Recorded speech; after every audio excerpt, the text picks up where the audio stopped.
শুনো মা, তুমি যদি আমার এই বল্টুর সাথে বিয়ে না দাও তাহলে আমি বল্টুর সাথে পালিয়ে গিয়ে বিয়ে করে ফেলবো। কি বলছস এসব? তাহলে শুন আমার কথা।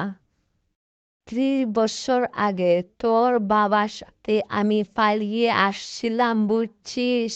কি বলছি? আরো শুনতে চাস? তোর বড় বোন পালিয়ে গেছে ডিমোলার সাথে। তোর ভাই গেছে কাজের মেয়ের সাথে। তোর চাচা পালিয়ে বিয়ে করছে মুচির মেয়ের সাথে। তোর ফুপা পালিয়েছে দুধালির সাথে। তোর ফুপি বেরিয়েছে মালির সাথে। তোর চাচাতো বোন রিঙ্কি বাগলো কাশেমের সাথে।